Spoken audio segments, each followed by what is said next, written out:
A strong Main Street program starts with a strong organization behind it. That means having clear roles, solid governance, and a leadership team that knows how to turn vision into results. In this video, you'll learn how to build an organizational structure that supports your mission. We'll cover the fundamentals of board development, staff and volunteer responsibilities, and the systems that help your program run smoothly. Why organizational structure matters. A Main Street program is more than a collection of events or projects. It's an organization that needs to function effectively, even as funding shifts, leadership changes, or new priorities emerge.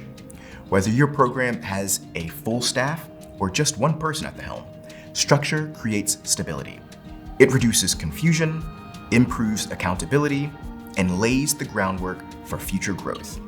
Without it, even the best ideas can struggle to get off the ground. Clarifying roles and responsibilities. Every strong organization starts by defining who is responsible for what. Staff or the Main Street manager handle day-to-day operations, coordinating events, writing grants, overseeing volunteers, and keeping the work plan on track. Board members provide leadership and oversight. They shape strategy, approve budgets, and support resource development. Committees support specific focus areas, such as design, promotions, or economic vitality, and are often supported by community volunteers. Even in a small organization, decision-making and communication must be clear. Written job descriptions, documented committee responsibilities, and a basic organizational chart go a long way in reducing confusion. This isn't about creating layers of bureaucracy. It's about making sure everyone knows where they fit and how they can contribute. Understanding board versus staff roles. In smaller organizations, the lines between staff and board can sometimes blur, but understanding the distinction is critical. Staff are responsible for implementation, managing vendors, timelines, volunteers, and internal processes. The board is responsible for governance, providing strategic direction, ensuring financial health, and supporting long-term resource development. It is not the Main Street manager's job to manage the board. While they report to the board, the work of coordinating and guiding board member participation and personalities largely falls to the board chair. The chair must be trained not only in the organization's mission, but also in how to run effective meetings and lead the board as a team. When those responsibilities aren't clear, boards may drift into micromanagement or staff may feel overwhelmed by constant approvals. Regularly reviewing these boundaries, ideally during a board retreat or annual planning session, can keep relationships healthy and productive. Building an effective board. A high-functioning board doesn't come together by chance. Too often, Main Street boards default to filling empty seats with anyone willing to say yes. While well-intentioned, this approach can result in a group that lacks diversity of skills, commitment, or perspective. Instead, use a board matrix, a simple tool to assess the skills, backgrounds, and community connections your board currently has, and identify where gaps exist. This allows you to recruit strategically, bringing on people who not only care about the district, but who also bring the time, expertise, and resources to advance your mission. Equally important is recruiting an effective board chair. The chair sets the tone for how the board functions, facilitates meetings, ensures accountability, and acts as the liaison between the board and the Main Street manager. A strong chair can elevate the entire board's performance. Once members are recruited, onboarding should be clear and intentional.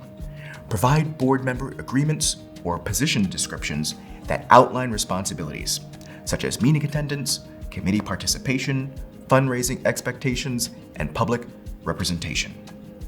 When people know what's expected of them, they're more likely to show up and contribute. Keeping the board engaged. One of the top reasons board members step down is feeling underutilized. People want to be useful, and they want to understand how their time makes a difference. Keep your board engaged by sharing regular updates, communicating honestly about challenges and successes, and giving members meaningful roles. Assign committee or project leadership responsibilities, invite them to attend events, and create moments for them to represent the program publicly. Periodic one-on-one check-ins, annual retreats, and small gestures of appreciation help build long-term engagement. If a board member isn't meeting expectations, don't ignore it. A respectful, private conversation with the chair or a board development committee can clarify responsibilities, offer support, and if needed, provide a graceful exit. Establishing systems that support growth. Behind every successful organization is a set of reliable systems. These don't need to be fancy. A shared calendar keeps everyone aligned on meetings and deadlines. A working budget tied to your annual work plan helps you manage expenses and plan for fundraising. A centralized location for key documents like bylaws, committee notes, and sponsorship agreements reduce the risk of information loss during transitions. An executive committee, typically made up of the board chair, vice chair, treasurer, and secretary, can help guide high-level decisions between full board meetings, particularly around urgent matters or organizational oversight. However, it should not replace full board engagement or transparency. These systems are about consistency and professionalism.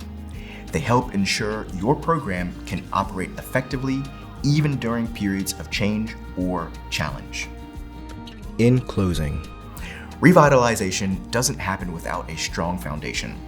When your organizational structure is clear, your board is aligned and engaged, and your systems are functional, your Main Street program becomes more stable, more focused, and more effective.